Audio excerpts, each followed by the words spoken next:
Thiago e nesta aula eu vou falar sobre as leis de Newton, o que elas explicam e como elas é dividida.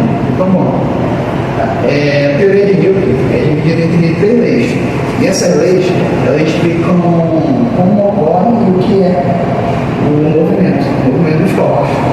Então, bom, para começar, a primeira lei de Newton, primeira lei, que também é conhecida como a lei da inércia.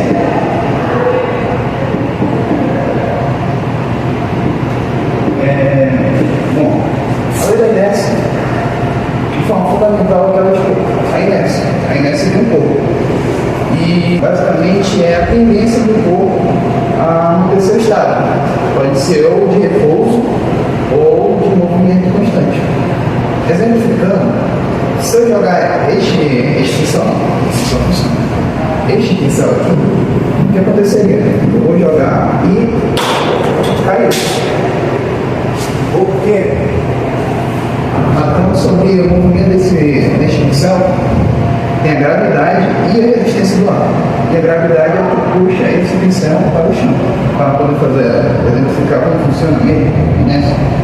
Tirando a gravidade e a resistência do ar, o que ocorre com o pincel é que se eu jogasse ele manteria o seu movimento de acordo com a força que eu apliquei nele de forma constante, sem parar.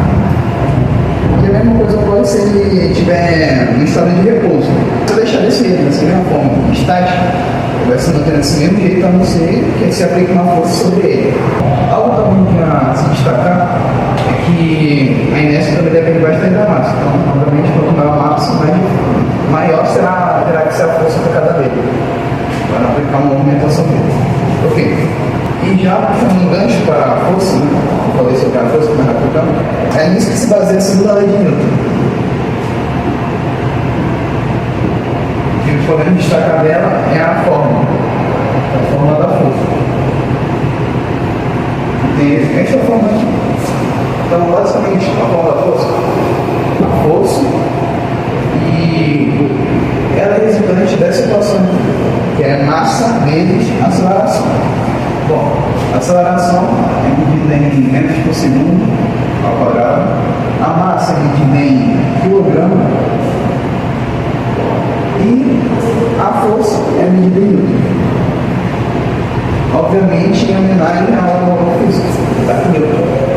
Nessa segunda lei da força, a massa vezes a aceleração, a massa é o peso do corpo, a massa do corpo, por exemplo, a minha massa. E a aceleração pode ser, por exemplo, a gravidade. A força, dizemos que ela é uma grandeza vetorial. E eu tenho um vetor. O vetor pode ser representado desse jeito, por exemplo.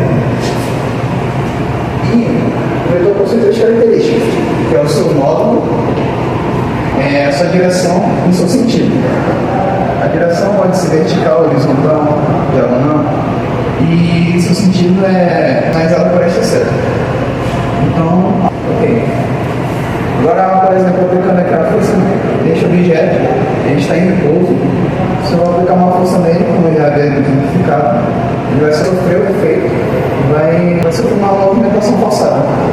Então, basicamente é isso, segunda lei de Newton. Ok, indo para a terceira lei de Newton agora. A terceira lei,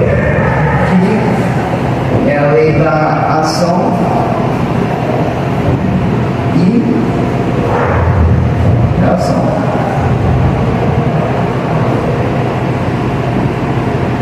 Então, bom, aplicando uma fala aqui própria sobre essa terceira lei, a gente basicamente que a toda ação que aplicamos há também uma reação de mesma intensidade e sentido oposto. Ou seja, a ação pode ser, por exemplo, eu forçar meu punho contra este quadro. Eu vou aplicar essa força, essa ação, e ela automaticamente terá uma reação pelo quadro, que será de mesma intensidade e sentido oposto, que é de sentido contra meu punho. Então, bom, agora, eu expliquei boa parte do conteúdo e, por exemplificar de forma mais precisa sobre a respeito da terceira lei, que é a ação e reação, meu colega do grupo vai ficar melhor. Oi, meu nome é João Daniel e eu vim aqui dar um exemplo sobre a explicação do meu colega Thiago sobre a terceira lei de ação e reação. E perdoe a nossa variedade de camisas de time, né, que eu tô com uma do Real Madrid. Bom, só dando um exemplo mais preciso e mais prático para todo mundo conseguir entender o que é a lei da ação e reação. Se eu parar minha mão aqui no quadro e aplicar uma força, ó, eu não fiz esse movimento por querer. Foi justamente a terceira lei da ação e reação, porque eu aplicando tal força, a minha mão ela não vai ficar parada ou ela não vai atravessar o quadro. Por quê? Porque há uma reação. Então, só mais uma vez para vocês entenderem, ó, eu estou sendo meio que ricocheteado. A mesma força que eu estou aplicando vai ser a mesma força que vai voltar contra mim. Ó. Só mais uma vez. Entendeu?